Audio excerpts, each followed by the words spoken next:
Por cierto, ya quería también grabarlos nada más en el YouTube, porque hay no RAM y aquí en el Zoom los van a borrar. Pero ahorita, por lo menos este que es viernes, hay que grabarlo aquí en el Zoom. Ya está grabando, puedes iniciar Listo. José. Creo que ya está compartiendo pantalla. A ver, ustedes Ya, me dicen. sí, ya se ve. A mí me tocó la siguiente del Cádiz San Ross 2828 y me dice que tenemos un operador autoadjunto acotado actuando en un espacio de Hilbert.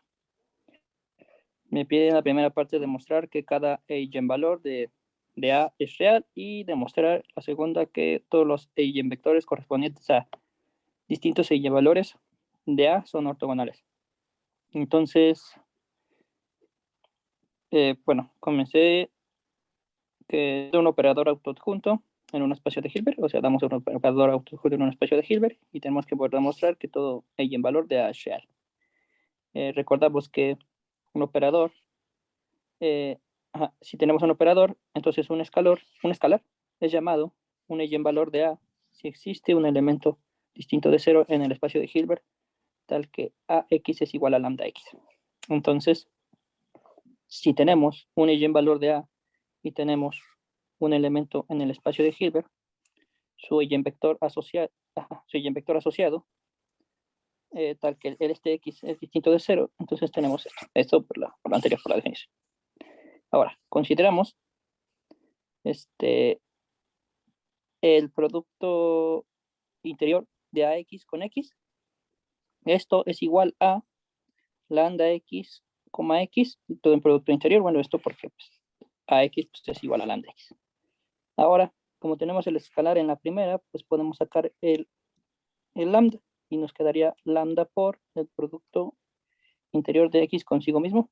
Y esto sería lambda por la norma de X al cuadrado. Esto por una parte. Ya tenemos entonces una igualdad. Tenemos que el producto interior de AX con X es igual a lambda por la norma de X al cuadrado. Eso le puse 1. Ahora, por otra parte también, dado que es un operador autoadjunto, entonces el producto interior de AX con X es igual a X, el A estrella de X. Eso porque pues, es un operador autoadjunto. Pero al ser un operador autoadjunto también, tenemos que pues A es igual a X. Digo, sí, A es igual a estrellita. Ahora, entonces tenemos que esto sería igual a producto interior de X, lambda de X. Esto pues porque ya teníamos que AX es igual a lambda de X. Y ahora tenemos lambda en la segunda entrada. Y para sacarlo acá, pues lo sacamos con su conjugado. Y entonces me queda que es lambda conjugado por el producto interior de X consigo mismo. Y esto me quedaría igual a lambda barrita por la norma de X al cuadrado. Entonces, así ya tenemos que el producto interior de AX con X también es igual a lambda barrita por la norma de X al cuadrado. Y esto es 2. Pero de 1, bueno, pues tenemos que lambda de X al cuadrado, de lambda de X, digo lambda por la norma de X al cuadrado es igual a lambda barra por la norma de X al cuadrado. Y esto entonces me va a implicar que lambda es igual a lambda barra, pues porque la norma del X era distinto de 0. Y entonces ya tengo la primera condición que me decía que todo y en valor de A es real. Y esta prueba I. Ahora vamos a demostrar que eigenvectores correspondientes a distintos eigenvalores de A son ortogonales. Entonces, damos lambda y mu distintos eigenvalores de A correspondientes a distintos eigenvectores X y Y en el espacio de Hilbert. Y entonces tenemos que AX es igual a lambda X y A por Y es igual a mu por Y. Entonces, por demostrar que el producto interior de X con Y es igual a 0. Entonces, por lo tanto, consideramos el producto interior de lambda X con Y esto es igual a X, porque bueno, esto era el correspondiente en valor. Y entonces tenemos que esto es igual a AX por Y, pero a su vez esto lo podemos pasar acá con el A estrella, y esta igualdad será de este producto interior de X con A estrella Y es igual a producto interior de X con AY. Esto será porque, bueno, pues A estrella es igual a, porque pues, es autoadjunto y tenemos acá. Entonces, lo volví a reescribir. Sí, lo volví a reescribir. A ver. Sí, todo lo volví a reescribir. Ajá. Entonces tenemos que X, AY, todo ese producto interior, esto es igual al producto interior de X con mu por Y. Ahora porque, bueno, pues este era el correspondiente valor de Y. Ya vamos a sacar de este de acá, pero como está cerca lo sacamos con su conjugado. Entonces me queda el conjugado de mu, producto interior, bueno, producto con este producto interior de XY. Y así entonces tengo que esto y estos son iguales. Es decir, que lambda X, Y, producto interior, es igual a mu conjugado por el producto interior de X y Y. Ahora, este lambda lo tengo en la primera entrada, entonces lo puedo sacar si conjugado, nada más lo saco así. Ahora, esto sería igual, bueno, creo que aquí me faltó, aquí omití un pasito, pero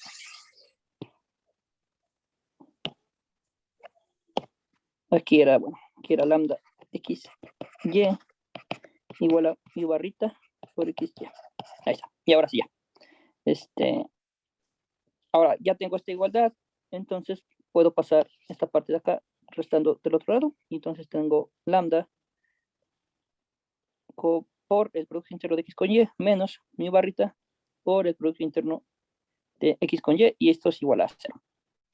Ahora, esto pues es común, y entonces pues me lo factorizo, y entonces tendría que esto me va a implicar que lambda menos mi barrita por el producto interno de X con Y es igual a 0.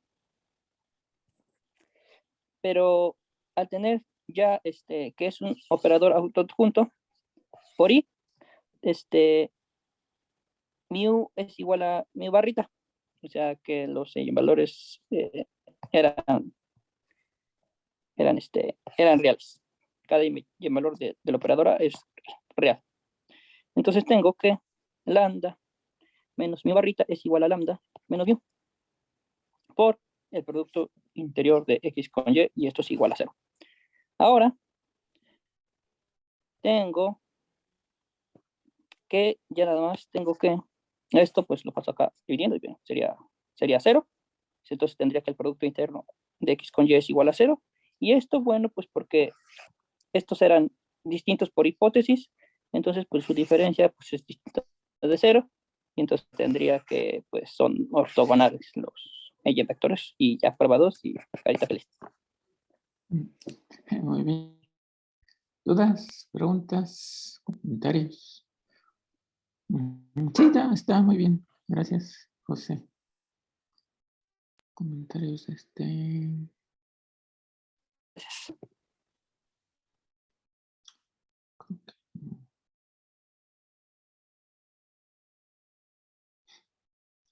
Mejor decirles que, bueno, en general, para operadores así arbitrarios, operadores arbitrarios no siempre tienen valores propios, ¿no? Hay algunos que sí, entonces nomás no tienen valores propios. Todo el espectro es consiste en no valores propios, no creo cómo se llaman esos. Y hay unos que son importantes, que llaman operadores compactos. Y para esos operadores compactos, eso sí, de hecho, todos los elementos del espectro están formados por valores propios. Entonces, esos son los que se parecen más como a las matrices que uno conoce, ¿no? En álgebra lineal. Y ya con este teorema, pues los compactos que son autoadjuntos, todos los valores propios son ortogonales. Estos son bonitos, fíjense, ustedes nomás piénsenle tantito. Si tiene un operador estos compactos, autoadjunto. Sí, sí, es cierto que eh, todos los elementos del espectro son valores propios. Entonces, cuando uno empieza a ver los espacios propios, todos van a ser ortogonales. Van a descomponer el espacio, van a descomponerlo en una suma directa de, este, de espacios ortogonales. ¿Sabes? El voy viendo una...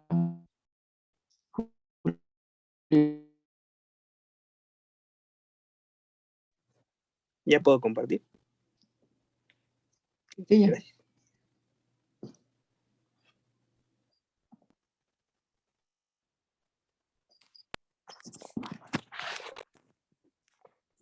¿Ya se ve mi pantalla? Sí. Bueno, yo elegí el 2.8.30.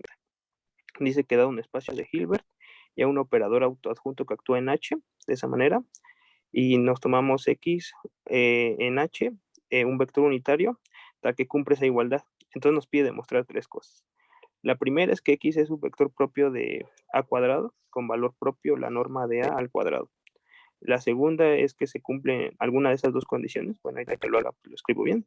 Y la 3 es que si además el operador es positivo, pues que X es un vector propio de A con valor propio norma de A. Entonces voy a hacer esto. Entonces, demostración. Bueno, entonces, para 1, lo que quiero demostrar es lo siguiente. Que A cuadrado de X es igual a la norma de A al cuadrado por X. Entonces, para eso vamos a anotar lo siguiente. Notemos lo siguiente. Tenemos esto. Que la norma de A al cuadrado es igual a esta norma de A evaluado en X al cuadrado, y esto es por hipótesis. Bueno, y esto pues es justamente este producto interior. Y aquí uso que A es autoadjunto, ¿no? Y que A es autoadjunto, pues me dice que justamente sucede esto. A cuadrado de X, X. Y aquí uso Cauchy-Schwarz. Entonces, tengo una desigualdad que me da Cauchy-Schwarz, que me dice que es la norma de A al cuadrado de X por la norma de X. Pero justamente la norma de X es 1 porque es un vector unitario. Esto es 1, esto es la norma de A cuadrado de X. Y esto es menor o igual, justamente que la norma del operador, ¿no? De A al cuadrado. Bueno, esa norma pues la puedo reescribir de esta manera. Aquí vuelvo a utilizar que es autoadjunto. Me queda que A adjunto seguido de A en su norma. Y bueno, por un teorema que vimos en clase, esto es justamente la norma de A al cuadrado. ¿Sí? ¿No hay dudas de eso?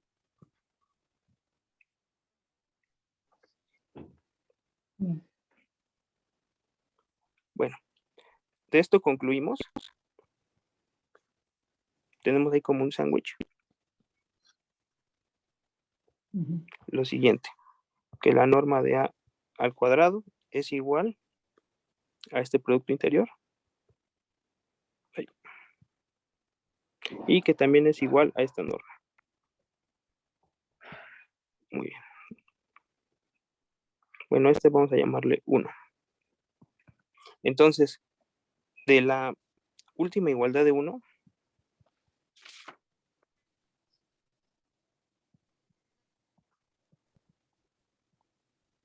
tenemos lo siguiente, ¿no?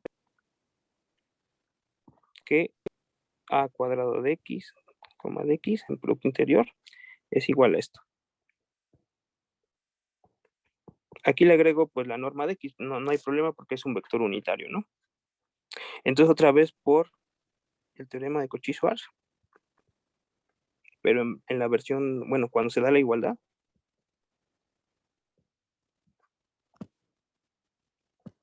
tenemos que existe un complejo tal que me lo hace un múltiplo, ¿no?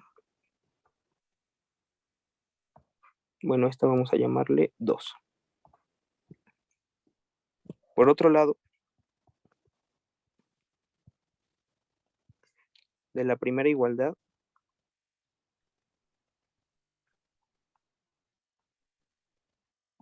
de 1, tenemos, bueno, les recuerdo cuál es la primera igualdad de 1 de esta. Tenemos lo siguiente, ¿no?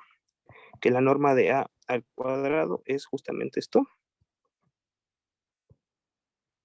Y esto es igual, usando 2, a de x, de x en producto interior. Bueno, aquí con el producto interior, como a está en la primera entrada, lo puedo sacar normal y me queda a de x, de x.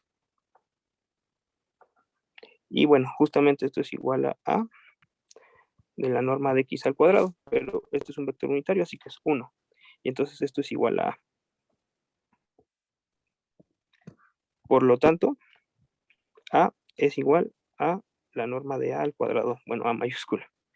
Entonces, de 2, nuevamente, concluyo, bueno, les recuerdo quién es 2, este de aquí. Concluyo que a al cuadrado de x es igual a al cuadrado en norma por x. Y eso acabaría la parte 1. No sé si hay dudas.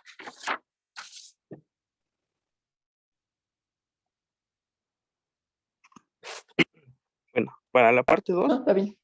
Sí, gracias. Bueno, la parte 2 me dice lo siguiente. Bueno, me pide demostrar lo siguiente.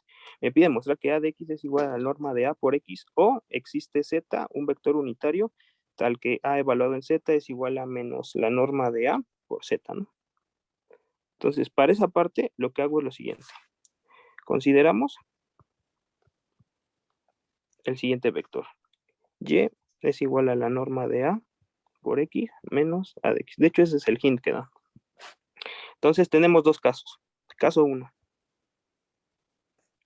Si y es igual a 0, pues entonces voy a tener que a de x es igual a la norma de a por x. Y ya, no hay nada que probar, ¿no? Es una parte de lo que pide el problema. Caso 2. Supongamos que y es diferente de 0, ¿no? Bueno, notemos primero lo siguiente. A de y es igual a, bueno, aplico en el y este que definí y me queda la norma de a por a de x menos a cuadrado de x. Entonces, esto es igual a la norma de a por a de x menos, aquí me va a quedar la norma de a al cuadrado por x. Y esto es por el inciso 1. Bueno, aquí simplemente factorizando a, me queda a de x menos la norma de a por x. Estoy factorizando una norma de a. Y bueno, esto es justamente y, pero menos y, ¿no? Entonces, esto es igual a menos la norma de a por y. Entonces, por lo tanto, a de y es igual a menos la norma de a por y. Bueno, pero eso ya casi se parece a lo que queremos, pero yo quiero un unitario, ¿no? Entonces, consideramos z como y entre su norma, el cual tiene sentido porque y es diferente de 0, ¿no? Entonces, simplemente vemos lo siguiente. A de z es igual a, vamos a llamarle 3. De y entre la norma de y, esto sale la norma por la linealidad, a de y aquí me va a quedar, esto es por 3, que es igual a esto. Bueno, aquí voy a poner menos la norma de a por y. Y bueno, como yo elegí a y, entonces eso lo puedo escribir como menos 1 entre la norma de y bueno, aquí es como elegía Y, a Z, perdón, por la norma de A, por la norma de Y, por Z. Y eso es justamente, bueno, cancelando estas, me queda menos la norma de A por Z. Y ahí termino el caso 2. No sé si hay dudas.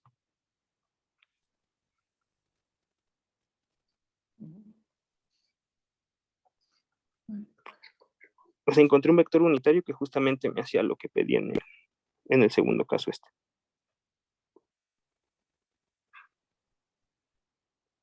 Sí, no sé si hay problemas.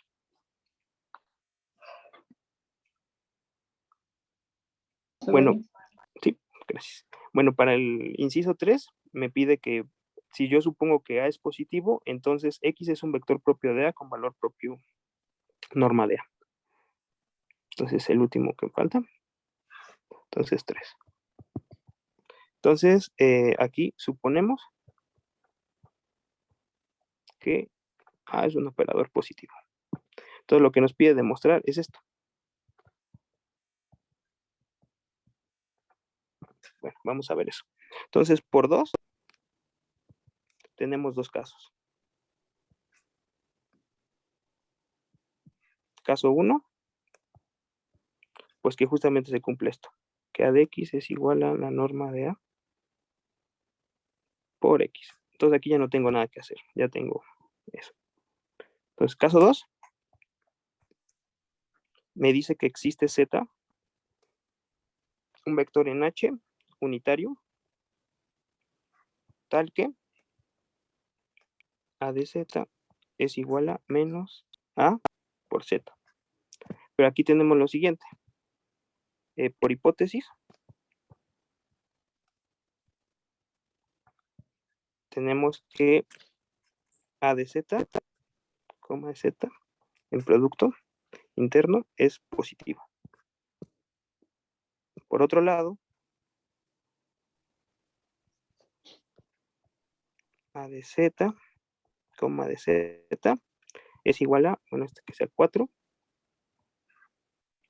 Entonces por 4 es menos la norma de A por Z de Z. Y esto justamente, bueno, o sea, como está en la primera entrada, lo puedo sacar bien. Bueno, y además es real. Es la norma de A por Z, de Z, que es justamente igual a la norma de A por la norma de Z al cuadrado. Pero este es 1 porque es un vector unitario. Entonces, si junto 5 con 6,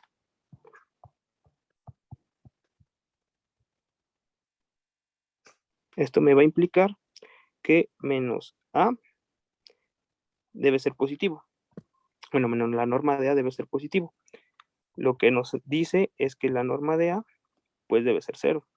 Lo que me va a implicar que el operador A debe ser el operador idénticamente 0. Y así, trivialmente, pues se cumple que A de X es igual a la norma de A por X. Y eso acabaría el problema. No sé Sí, si hay dudas. Sí. muy bien. Preguntas, dudas. ¿Puede regresarle, Julio, Sí, al enunciado del problema? sí, Por claro. favor.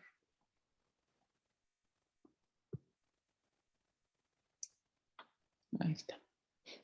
No, nomás quería comentar Entonces, fíjense, entonces tiene un operador y tiene esta condición, ¿no? Todo inicia, digamos, toda la historia inicia cuando encuentran un vector unitario. Ahí está. De tal forma que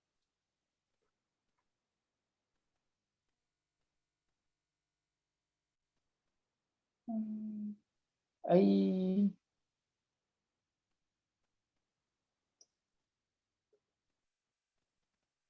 estaba viendo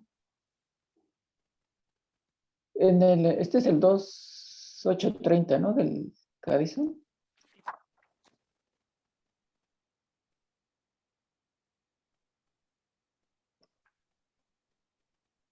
Sí, ¿no? Sí, es el 2830. Es que no debería decir, existe un vector unitario tal que la norma de AX es igual a la de A. Ah, bueno, sí, perdón, creo que lo escribí yo mal. Sí, es que ahorita justo quería comentar y cuando vi eso. Más bien así, ¿no? No, digo, justo abajito, dice la norma de AX es igual a, debería de ser la norma de A, no la norma de X, ¿no? Así iniciaste, ¿no? ¿En qué parte? ¿Aquí? Justo abajo de, ándale ahí. Sí, no, ya está mal, lo escribí, no sé qué estaba Bien, o pensando, sea, lo sí, hiciste bien, pero lo escribiste mal. sí, perdón, sí, listo, perdón. Ahí está. Y justo era lo que quería, ese era como el punto de partida. Fíjense que todo sale de aquí, ¿no? Entonces hay un vector, la norma se alcanza, ¿no? Porque acuérdense, de X variando la X en la esfera unitaria, ¿no? Y justo aquí hay un vector que la alcanza, ¿no?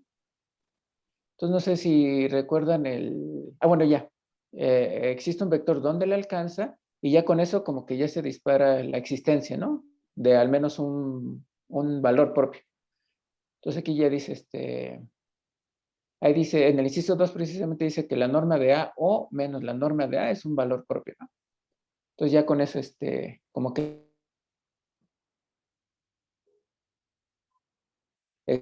traen un valor propio, ¿no?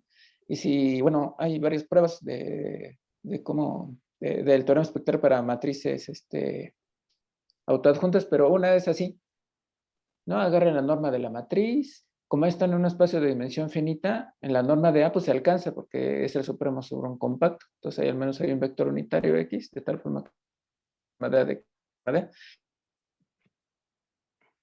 ya sea de A o con menos A, no importa, y de ahí empiezan a descomponer el espacio, ¿no? Porque bueno, ya se fijan el vector propio asociado, se agarran después se fijan como la restricción del operador al complemento ortogonal de S y ven que siguen siendo un operador lineal autoadjunto y pueden aplicar el mismo método. Entonces van todo surge de ahí, ¿no? Y esta es como que un poquito la generalización. Entonces, si encontraran en un vector, en un operador así arbitrario autoadjunto, que la norma se alcance en algún momento, ahí sí ya pueden asegurar, ¿no? La existencia del vector propio. Ya no podrían continuar el método porque entonces cuando se restringen al complemento ortogonal del espacio propio asociado al X, ahí sí, quién sabe otra vez si el vector se alcanza, si la norma se alcanza ahí o no. Pero qué es lo que pasa en dimensión finita. Y pues ya, sale. Gracias, Julio. Gracias. ¿Sí se entendió? Bien, pues creo que ya pasaron todos los que tenían que pasar. ¿Sí? Ok. Entonces vamos a seguirle con lo de las álgebras de Banach, ¿no? Para adelantar. Ahora hasta dónde alcanzamos a llegar. Déjenme comparto la pantalla, es que no la había visto.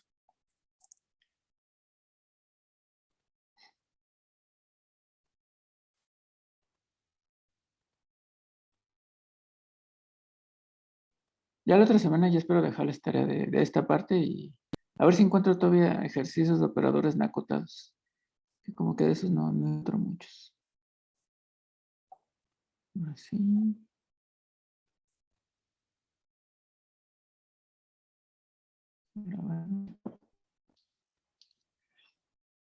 Entonces, comencemos. ¿Se acuerdan en espacios de Banach?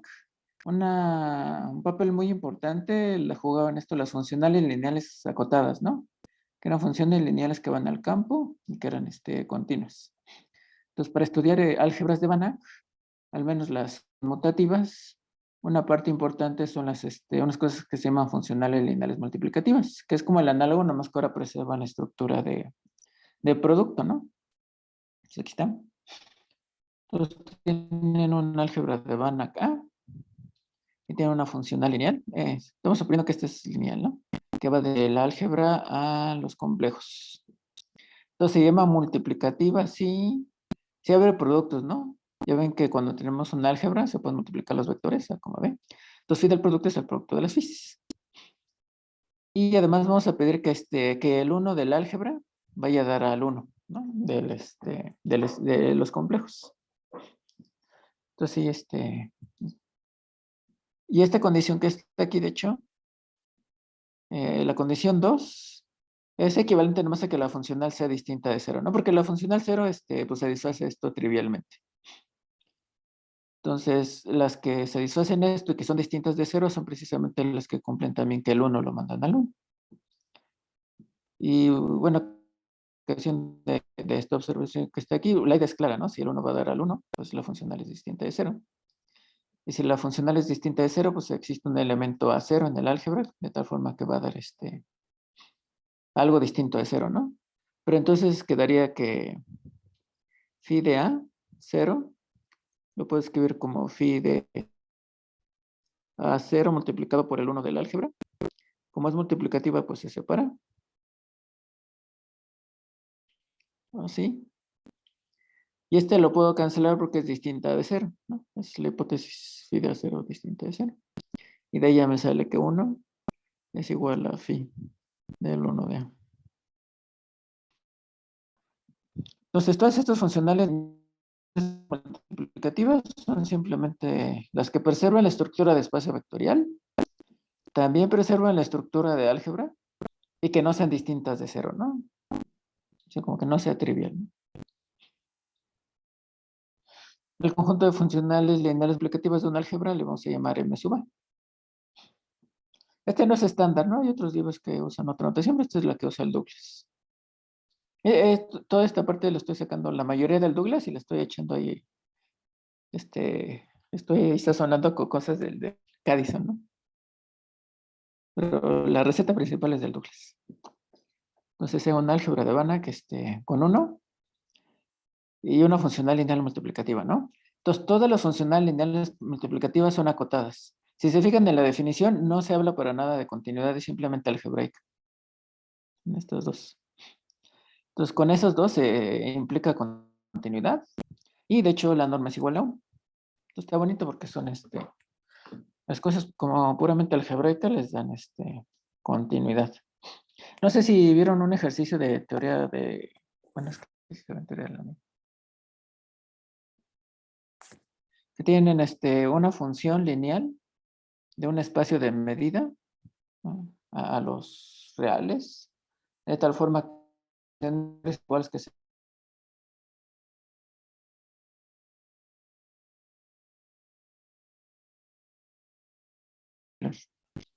En el espíritu, ¿no? La demostración para nada es similar.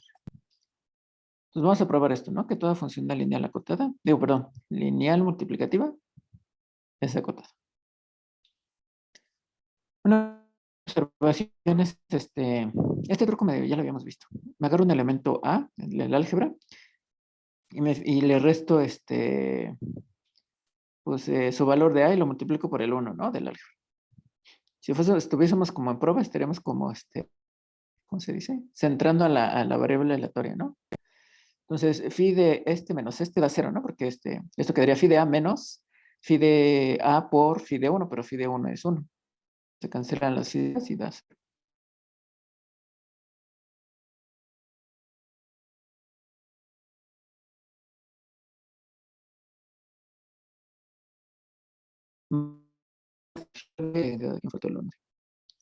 Luego, si no pongo aquí, si tengo un escalar que le estoy sumando un elemento de un álgebra y no tiene aquí nada, estoy pensando que está multiplicando por el 1 de A, ¿no? Algo así. Entonces, este elemento se descompone en esta suma. Le puse a tilde, nada más para ahorrarme notación. Y les digo, siempre está en el kernel. Está en el kernel y alguien que está, pues es un múltiplo de la identidad, ¿no? Bien. Entonces ya tengo cómo descomponer los elementos del espacio. Entonces vamos a empezar a calcular la norma. Bueno, en principio todavía no puedo poner esto porque no sé que tenga norma, ¿no? Pero bueno. ¿Cómo se define la norma? Es el supremo de los valores de phi de A sobre la norma de A, ¿no? Para A distinta de 0. Entonces, ya con la descomposición esta que les dije, va a ser el supremo de, y voy a descomponerlo así. Son los A tildes que estén en el kernel, unas lambdas que estén en los complejos, de tal forma que este vectorcito tiene norma distinta de 0, y la phi pues se transforma en todo esto, ¿no? Digamos, estoy como reparametrando el A. Ok, este es el supremo. Y no voy a simplificar. El A tilde, este se hace 0, ¿no? Porque precisamente está en el kernel. Entonces me quedaría nada más el módulo de lambda, porque acuérdense, phi de A es igual a 1 bajo esta función lineal multiplicativa. Y abajo me va a quedar, bueno, la norma de A tilde más lambda 1 de A, la norma, ¿no? Aquí, bueno, las mismas condiciones. Este tiene que estar en el kernel. Este es un real. Y la norma de todo este cuate es distinto de 0.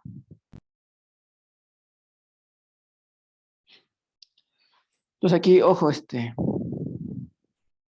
sea, si el lambda es igual a 0, pues todo está, pues hace 0, ¿no? Ok. Bueno, si lambda es igual a 0, y bueno, toda esta cosa es distinta de 0.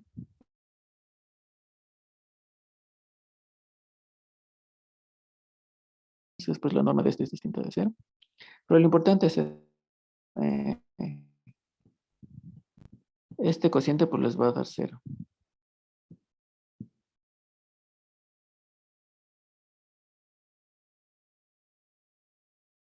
Tiene sentido ponerlos en el supremo, porque esos me van a dar 0.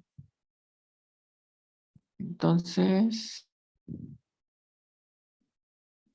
si le ponen, digamos, estrellita.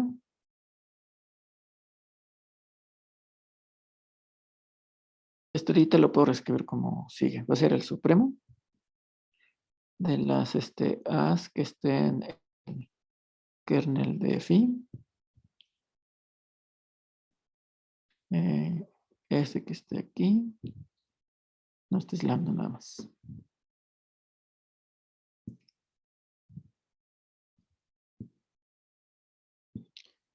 Lambda que esté aquí.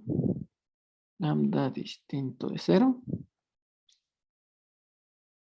Y la norma de A tilde más lambda.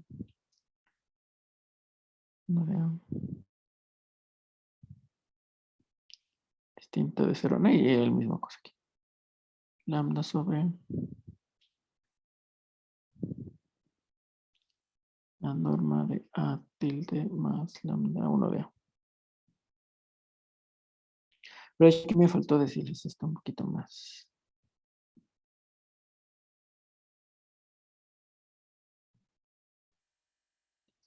De hecho, esta condición ya también se da. O sea, ya cuando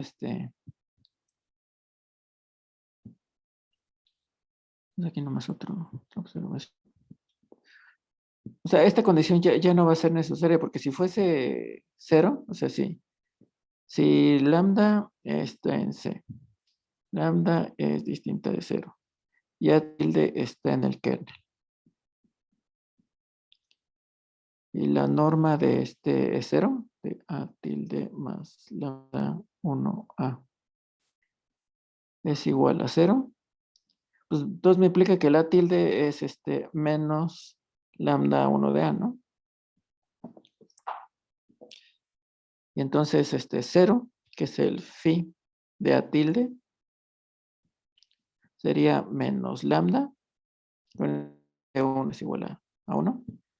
Y es una contradicción, ¿no? Porque la lambda era distinta de 0. ¿Quién aquí no me alcanzó lo que quería. Entonces.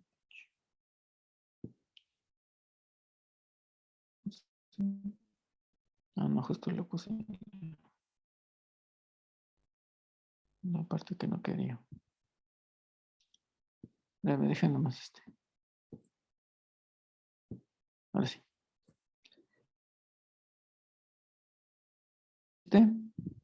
Digo, la otra condición ya no es necesaria.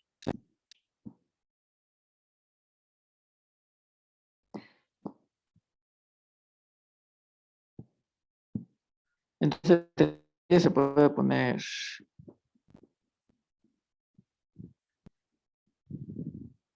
nos va a ser el supremo de los A tildes que estén en el kernel de phi, que esté aquí, lambda distinta de 0. La otra condición ya es gratis, va a quedar lambda sobre la norma de A tilde más lambda veces el 1 de A. Así. Aquí lo que vamos a hacer es, vamos a factorizar la lambda de arriba y de abajo. Entonces, copy, paste. Nos factorizo aquí la lambda que está acá abajito. Entonces sale con valor absoluto, ¿no? Va a salir aquí con lambda. Aquí va a estar la A tilde y le voy a sumar un 1, ¿no? De A. Entonces estas se cancelan porque pues, es distinta de 0, ¿no? Entonces, entonces ya resultó nada más que todo ese supremo es simplemente el supremo de los elementos A que estén en el kernel. Como que la lambda se cancela. Bueno, se cancela. Es la norma de 1 de A tilde más la norma de.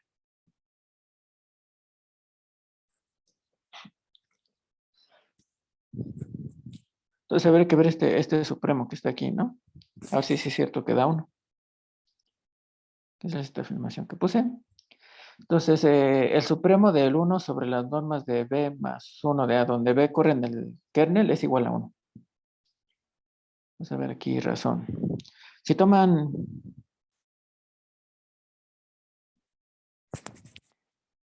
si toman B igual a 0, ¿qué les queda? Les queda 1 entre los B más 1 de A. Queda 1 entre la norma de 1 de A, pero ese era 1. Acuérdense, las álgebras normadas pedíamos que la norma del 1 fuese 1. Y este es 1. Entonces aquí ya me está diciendo que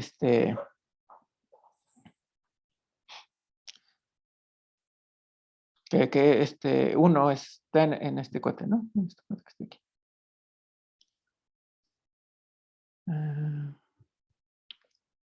Entonces, ¿qué desigualdad me da esa? Entonces me dice que el supremo tiene que ser más grande que 1, ¿no? Entonces 1 es mayor o igual que este supremo, ¿no?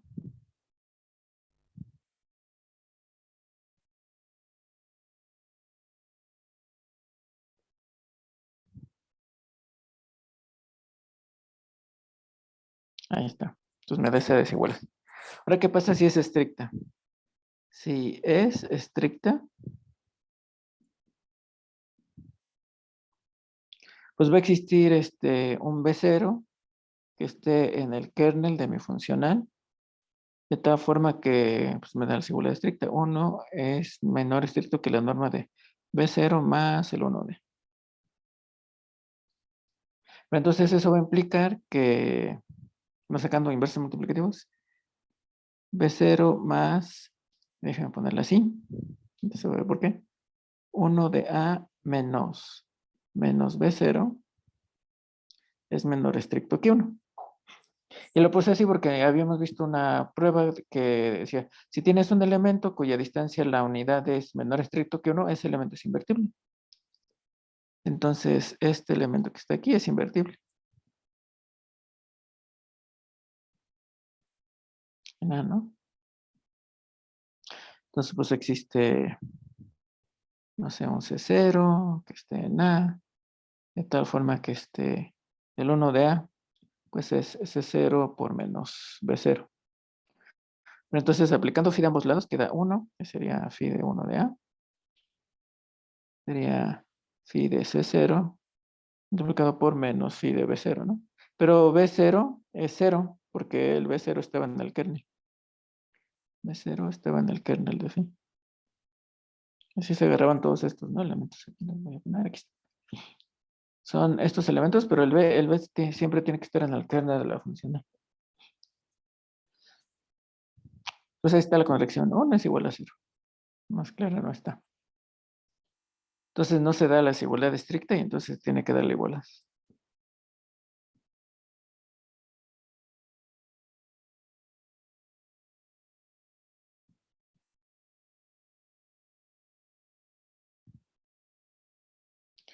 ¿Verán? Y pues ya, ya se da la igualdad, ¿no? No me lo pongo para concluir, pero ya es esto, ¿no? La norma se puede calcular como C supremo y C supremo ya vimos que eso. Entonces se acaba la proposición.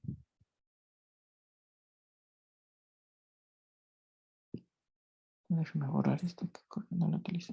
Sí, no.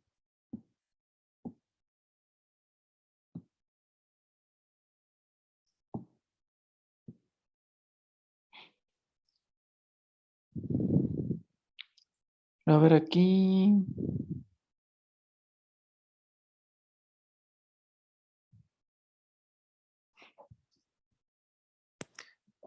Me estoy regresando porque ¿dónde utilicé que es multiplicativa? La fin.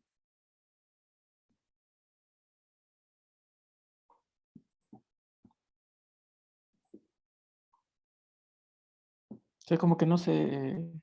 En algún momento salió ese de phi del producto, es el producto de las phi. En la última contradicción.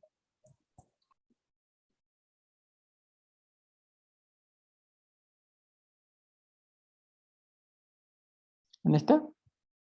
Sí, justo, se usa al mero al final. Entonces ahí es donde se usa, ¿no? Como que parece que sí, todo va así, porque todo hasta aquí se podría hacer, ¿no? Ya donde se usa es hasta el mero al final.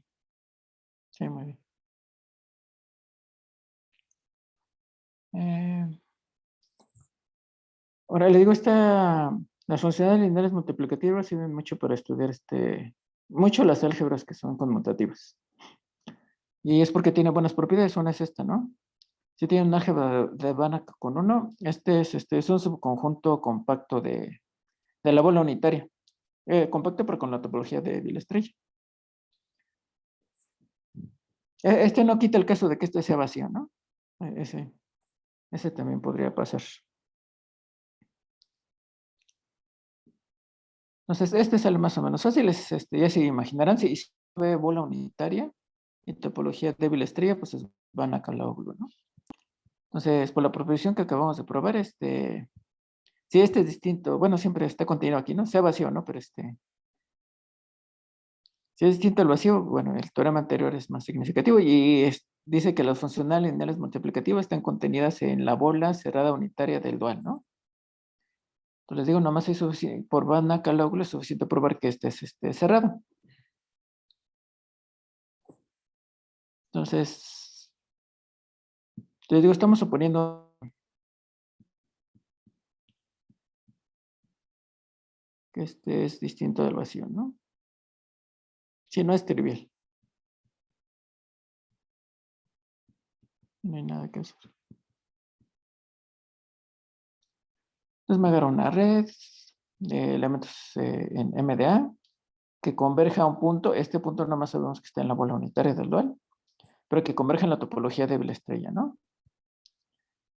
Entonces, menos cero, este ya es lineal, ¿no? La phi esta es lineal. Todo lo único que tendría que probar para que la phi vuelva a quedar en MDA es que es multiplicativa, ¿no? Entonces, tendría que agarrar phi de A por B, ¿no? Phi de A por phi de B. Pero este es igual como estamos convergiendo la topología.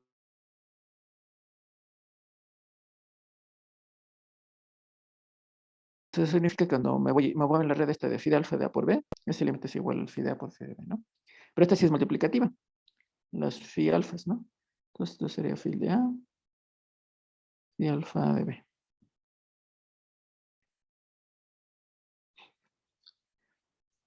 Uh-huh. Y aquí, como el producto es continuo, la red y phi de alfa converge a y phi de alfa converge, phi alfa de A converge a phi de A y phi alfa de B converge a phi de B. Entonces sí puedo cambiar esto a phi alfa de A. El límite de phi alfa de B. Y pues esto ya es phi de A por phi de B. Y ya al menos abre multiplicación, ¿no? Y la otra es sencilla porque cuando ponen phi de el 1 de A, pues este es el límite de phi alfa de los 1 de A. Cada una phi alfa es multiplicativa, entonces todos estos siempre son 1. Entonces esto me da 1. Entonces ya vimos que abre sumas y el 1 lo manda a 1. Y ya es lo único que necesitamos, ¿no? Para que sea un subconjunto cerrado.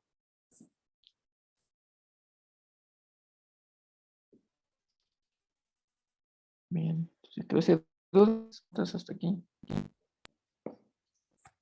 Vamos a seguirle. Vamos a ver ejemplos, ¿no? Entonces, se agarran un espacio compacto, se agarran el álgebra de las funciones continuas, este que está aquí, y fijan un punto x0 que está en el espacio. Y agarran la función del que es evaluación, ¿no? Evalúan en ese punto. Entonces, claramente es lineal y es multiplicativa, ¿no? Porque phi x0 de un producto de funciones. La función producto evaluada en x0, pero pues es precisamente el producto.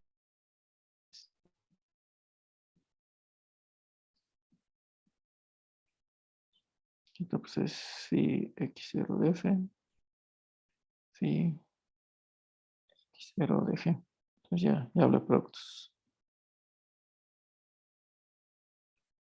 Y la otra phi x0 de la función, el 1 de a sería la función constante 1, ¿no? En esta álgebra. Entonces sería la función constante 1 evaluada en x0, pues eso es la 1. Entonces ya, con esos dos ya pruebo que es multiplicativa. Y de hecho esas son todas. Si tenemos un espacio compacto y una funcional lineal multiplicativa en ese espacio, entonces existe un único phi de x0 de tal forma que es la evaluación. Entonces la que acabamos de escribir son absolutamente todas las funcionales lineales multiplicativas, como que no hay mucho de dónde sacarle. Entonces vamos a ver la prueba de ¿no? Entonces voy a ponerle i al kernel de la funcional lineal, ¿no? Pongo i por razones que se van a hacer evidentes después. Entonces una propiedad que tiene este conjunto es que si me agarro una función cualquiera y si me agarro una g que esté en el kernel, el producto vuelve a estar en el kernel. Y eso es simplemente porque cuando hacen cuando evalúan el producto, phi de fg sería phi de f por phi de g, pero phi de g 0 porque la g esa sí está en el kernel. Y 0 por cualquier número complejo, pues va a ser. Entonces ya me dice que el producto está en el kernel. Bien. Entonces ahora para tratar de unir como que está la parte como del espacio, ¿no? Que son que está en el X. Está la parte algebraica que son como el A, el espacio de funciones. Entonces lo que vamos a hacer para tratar de unirlos son estos conjuntitos que están aquí. Entonces, para cada f me fijo la imagen inversa del 0, ¿no? Son todos los puntos del espacio, de tal forma que bajo la función f van a dar al 0. Como esta es una función continua, pues este cuate es cerrado. De hecho es compacto, ¿no? Porque este es un cerrado y está contenido en el X, que el X es compacto. Entonces tenemos una familia en principio de cerrados. Y ahora la parte importante aquí es que esta familia, las KDGs, variando la G en el I, o sea, no en todo el espacio, sino nada más en los puntos del kernel, tiene la propiedad de la intersección finita. Esa es como la observación importante. Entonces, acuérdense, la propiedad de la intersección finita es que ¿cómo se llama? Que cualquier cantidad finita de intersección finita de los elementos que...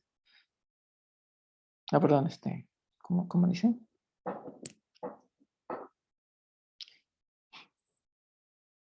Que cualquier cantidad, cualquier intersección finita de elementos de X es distinta del vacío, ¿no? Entonces, vamos a suponer que no. Vamos a suponer la intersección para los elementos G1, Gn, estos tienen que estar en el kernel, ¿no? Ahí.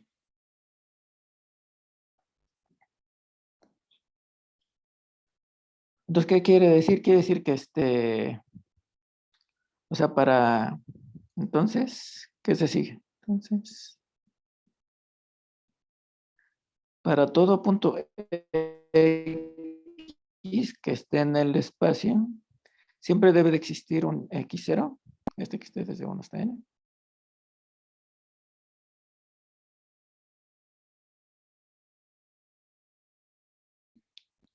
G de I0, G de I0 en X.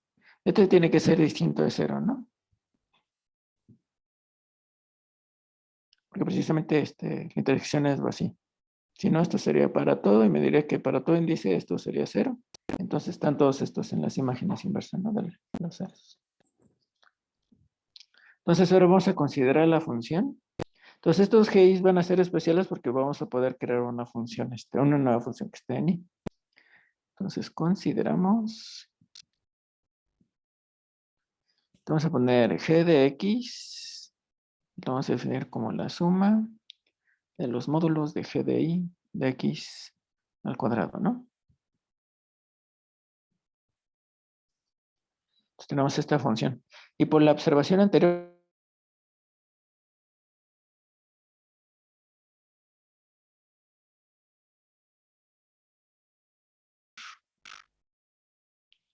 G es positiva.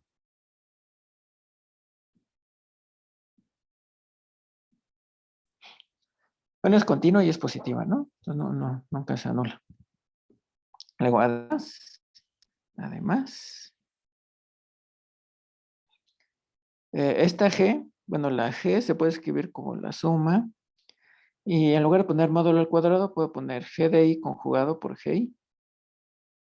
Suma desde 1 hasta N. Y este que está aquí, este estaba en el kernel. Este es arbitrario, ¿no? Este es en principio cualquier función ahí continua.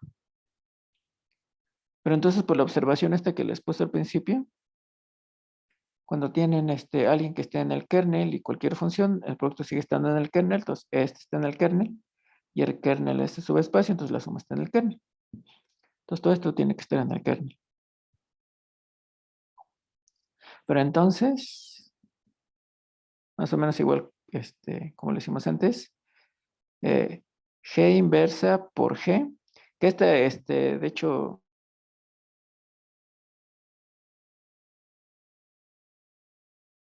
nunca se anula.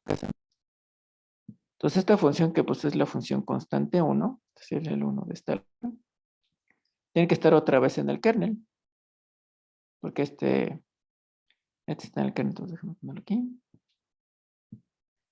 Este está en el kernel, y esta es una función continua. Entonces, por la observación, el 1 está en el kernel. Pero contradicción, ¿no? Porque phi de 1 es igual a 1.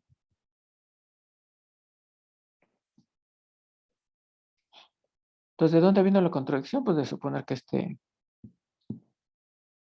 era distinto del vacío.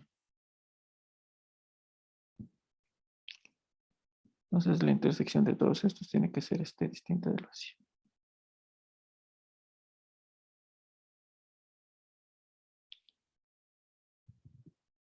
Ahora sí, como acá es compacto, no, perdón, como X es compacto, resulta que la intersección de los KDGs G en todos los elementos que están en I, kernel, tiene que ser distinto del vacío. Ahí está la propiedad esta de la intersección finita, ¿no? Entonces me agarro ahí un punto, ¿no? Sea X0 que esté en esta intersección.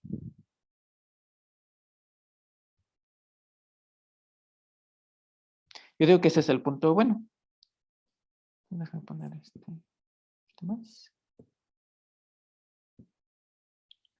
Entonces, afirmación.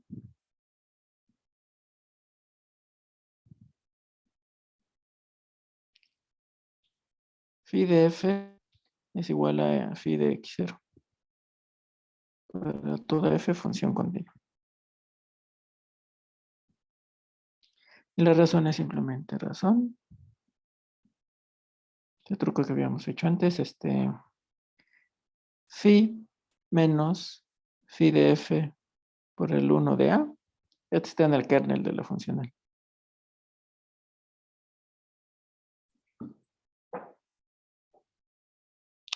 ¿Es así?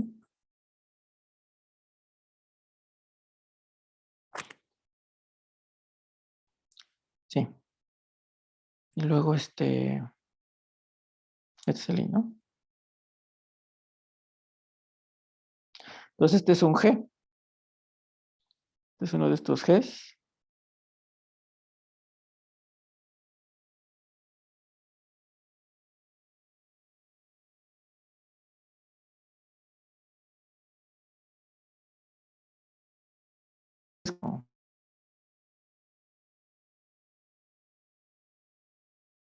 Entonces g de x es igual a 0. Pero ¿quién es g de x0? G de x0 es valor de esa diferencia, ¿no? Sería f menos esta constante multiplicado por la función constante 1, lado en x0, me da 0. Aquí ya me sale, ¿no? Que f de x0, función constante 1 valorado en x0, pero eso es 1, multiplicado por el escalar phi de f. Y ya me queda la identidad esta, ¿no?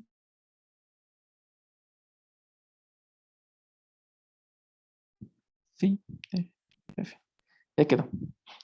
Entonces ya probamos que al menos existe uno, ¿no? Entonces, no nos falta ver unicidad. Entonces, supongamos que hay otro. Supongamos.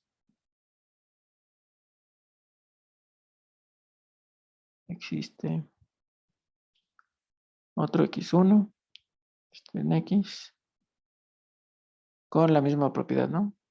F de x1 es igual a phi de f para todo f que esté en la familia. Las funciones continuas. Entonces, aquí es el abuelo. Yo creo si son distintos, aquí se puede hacer el dibujo. Si tengo aquí x0, aquí tengo x1, si son distintos, como el espacio es compacto, siempre existen una función que anule y que en el x1 se haga 1, ¿no? Creo que tengo que agregar Hausdorff. Es que siempre pienso compacto Hausdorff. Compacto Hausdorff. Si no, no. Ojalá, ¿no? Sí, está bien lo correcto, ¿no? Tengo que pedir Hausdorff para poder separarlas. Entonces, existe una h, una función continua.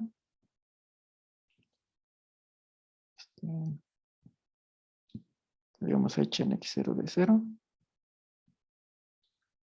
H de x1 de 1. Pero entonces ya me queda que phi de h por un lado es h de x0, que da 0. Y phi de h es h de x1, que da 1, ¿no? Contradicción. Entonces son iguales. Me faltó decir x1 es distinto de x0, pues entonces son iguales. Y ahí se acaba, ¿no? La prueba. Entonces, para este espacio de funciones, para el álgebra de funciones continuas sobre un espacio compacto Hausdorff, las funcionales lineales multiplicativas son nada más las evaluaciones, no hay de otra. Vamos a ver otro ejemplo. Este es el otro ejemplo extremo. Para n mayor o igual que 2, no hay funcionales lineales multiplicativas en las matrices de n por n. Entonces, y es como bien no conmutativa, ¿no? Se oye raro, pero no es conmutativa. Entonces, no siempre va a haber de estas funcionales lineales multiplicativas. Vamos a ver este ejemplito. Entonces me agarro una función. Vamos a agarrar una función que sea lineal y que abra productos, ¿no? Phi del producto de una matriz es phi de un producto es el producto de las phi, ¿no? Lo que vamos a llegar es que la phi es igual a 0. Entonces eso ya me dice que aquí no hay nadie, ¿no? Entonces por esto vamos a usar las matrices estas, tales. Entonces la IJ es la matriz que tiene todo 0, 0, excepto la entrada IJ que tiene un 1, ¿no? Estas matrices satisfacen esto, ¿no? Estas relaciones. Cuando multiplican un E y J, E, K, L, va a ser 0 si estos dos son distintos. Y cuando son iguales, queda el E y L, ¿no? Se quedan con los extremos de acá. Y otra parte importante es que estos generan todo el álgebra, ¿no? Como espacio vectorial, el E y J, de hecho, es una base, ¿no? Es una base de las matrices de N por N. Bien. Entonces, vamos a suponer que es distinta. Es distinta de 0 y como ya les dije que esta es una base para el espacio de matrices, pues debe de haber un E y J, E y 0, J 0, donde no se anule ahí, ¿no? Y la primera afirmación es que de hecho el I tiene que ser igual al J. Tiene que ser una de estas entradas que tiene un 1 en la diagonal. ¿Cómo se hace?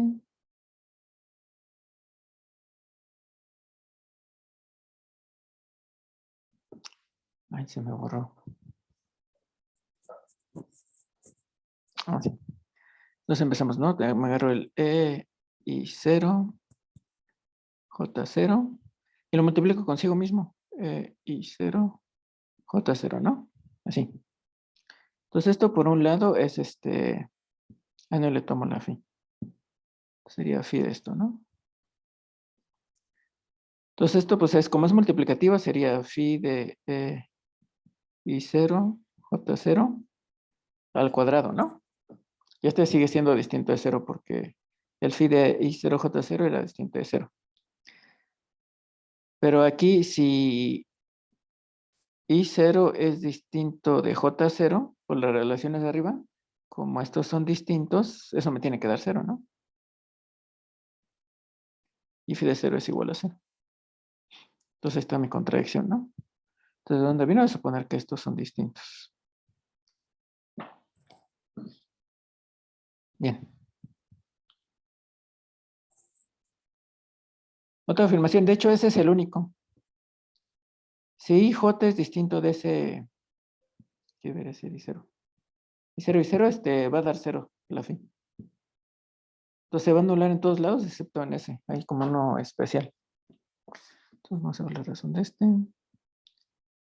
Es más o menos lo mismo, hay que tratar de multiplicar de ambos lados. O sea, si estos son distintos, pues obviamente tiene que diferir en la primera o en la segunda coordenada, ¿no? Entonces hay un caso I distinto de I0 y un caso J distinto de I0. Aquí debe ser I0. Sigo poniendo J.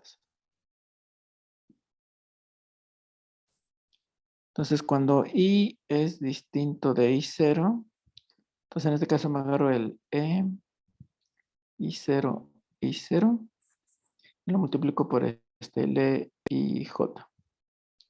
Entonces, no, del otro lado. Entonces, aquí creo que sí importa. El E y J, sí. Entonces, cuando los multiplico, esto va a dar 0 porque este es distinto a este, ¿no? Entonces, esto va a dar al 0.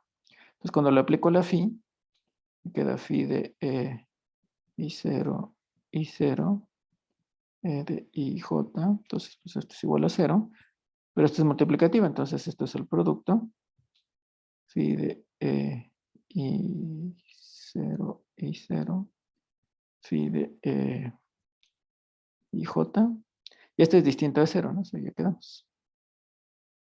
Entonces, como da 0, el que tiene que ser 0 es el otro, ¿no?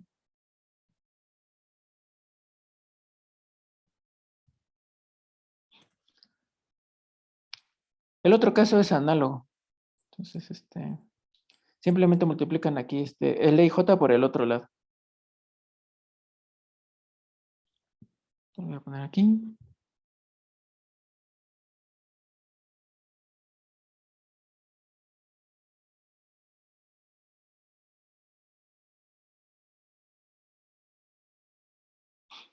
Le digo, nomás multipliquen por acá.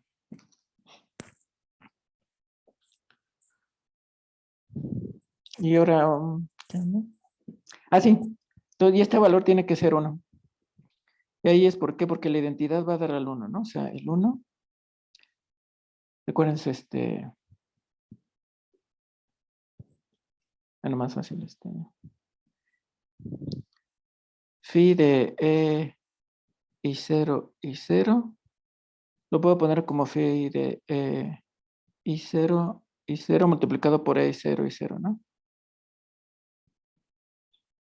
Como estoy en la entrada I0 y 0, que es la única que tiene 1, se da esa relación, ¿no? El I0, 0 es igual a ella misma al cuadrado.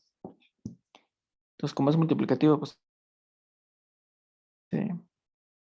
se abre.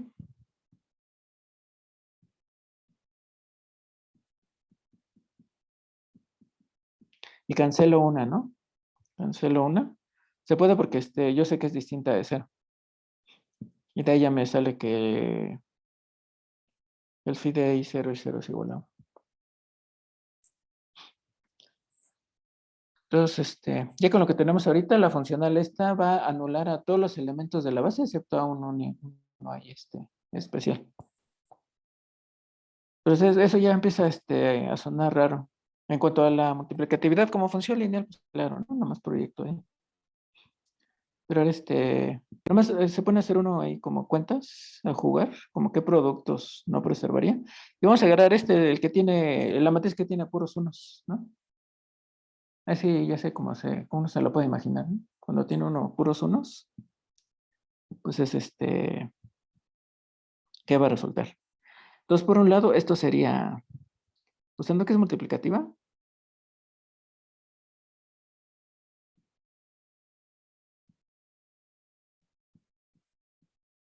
sería phi de la suma de todos estos i j al cuadrado, ¿no? Al cuadrado.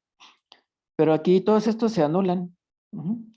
Todos estos elementos se van a anular, excepto cuando la i le pega a i0 y la j le pega a i0. En todo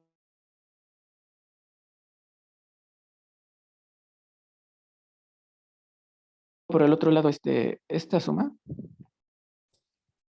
a ver si no se corta el internet.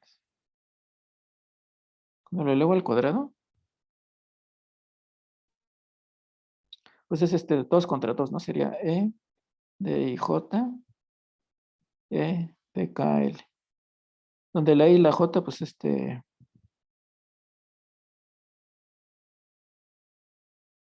todos variando desde 1 hasta n. Pero aquí las únicas que se van a salvar es cuando la j sea igual a la k, ¿no? Sobre todo is, ls, y cuando la l sea igual a la k. Va a quedar e, i, j,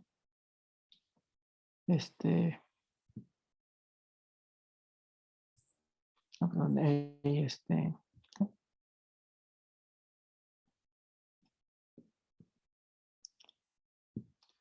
entonces, sí, de estos i y j nomás van a coincidir cuando sean iguales, ¿no? Y van a ser iguales, pues en ocasiones cuando sean 1, 2, 3, 4. Entonces yo digo que esto va a ser igual a la suma de n veces is, ls, e veces i, l. ¿Sí? Entonces, ¿quién es la phi? Phi de toda esta matriz al cuadrado.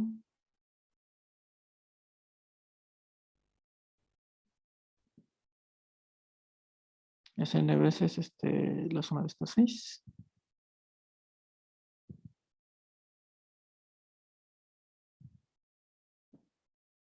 Pero estas, acuérdense, La E y L, más la phi de E y L, esa nada más hace 0 cuando son distintas al I0 y 1, ¿no? Cuando son iguales al I0, I0. Entonces, de hecho, estas nomás van a coincidir cuando sea igual a I0. De phi de I0, I0, ¿no? Así. Ese era 1.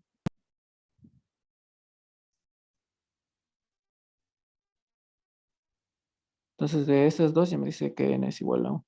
Contradicción, ¿no? Porque habíamos dicho que n tiene que ser mayor o igual que 2.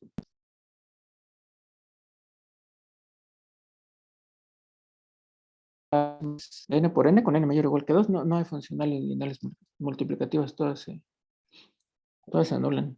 Bueno, si es multiplicativa, si abre productos, tiene que ser la función cero. ¿Dudas? ¿Preguntas?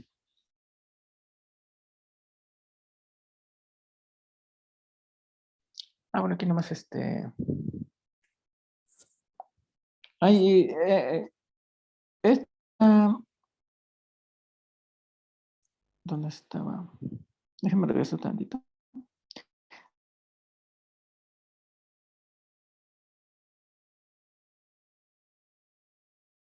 Multiplicativas en el espacio de funciones continuas. Salí esta propiedad, ¿no? Me agarro un elemento cualquiera del álgebra, uno cualquiera aquí del...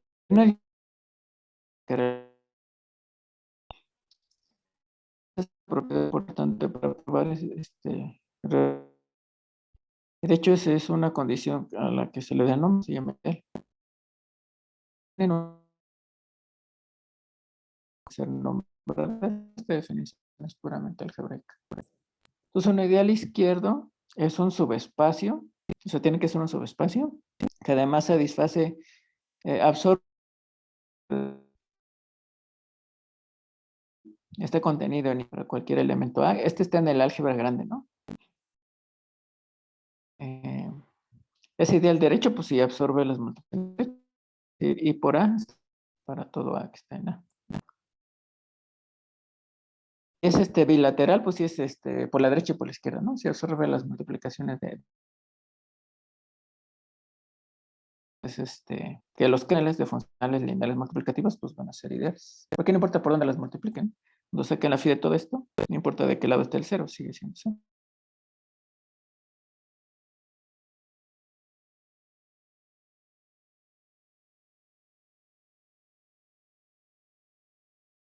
¿Cuál está llegando? Llama max. Bueno, sí, si es distinto del total.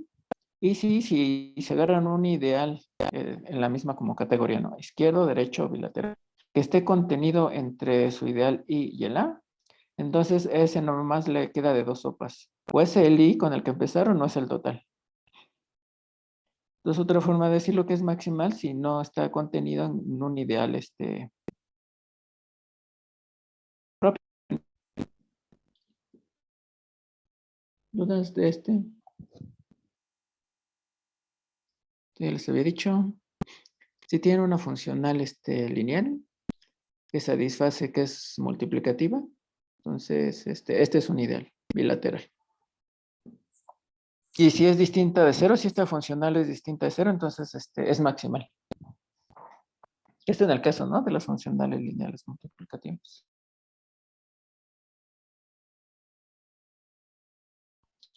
La primera es sencilla, ¿no? O sea, si este es un elemento aquí cualquiera del álgebra.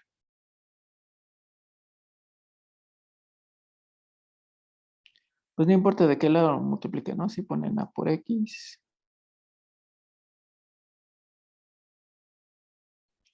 Pues esto va a ser phi de A, phi de X. Esto va a dar 0 porque el phi de X es igual a 0. Entonces phi de X. Entonces salen fáciles.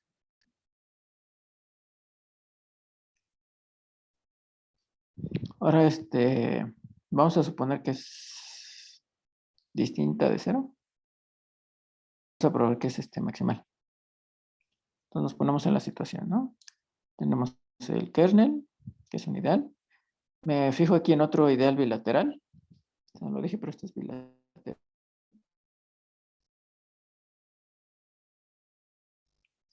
Y vamos a suponer que entonces para que sea máximo tengo que probar que es el kernel o es el total, ¿no?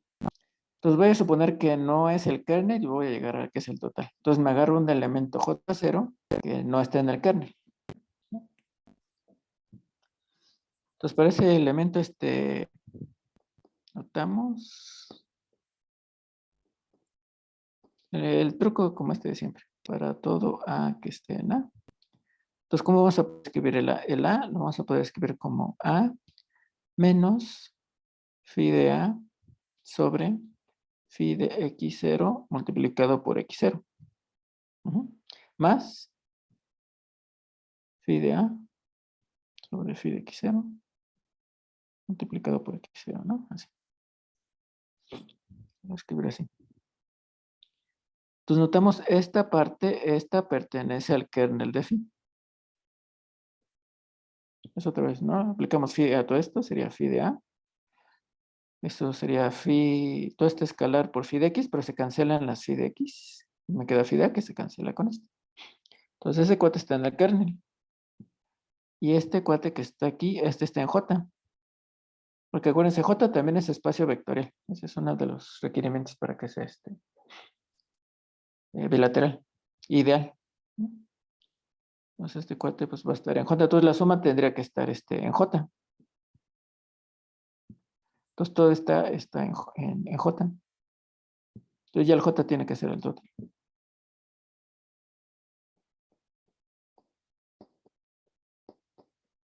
Y ya con eso prueba que el kernel es maximal, ¿no?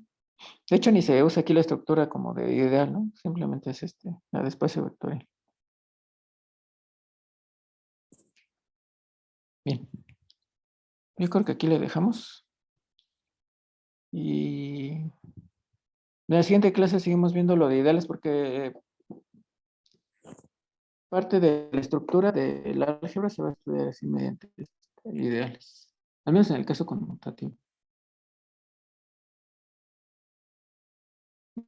Nada más. ¿Dudas, preguntas?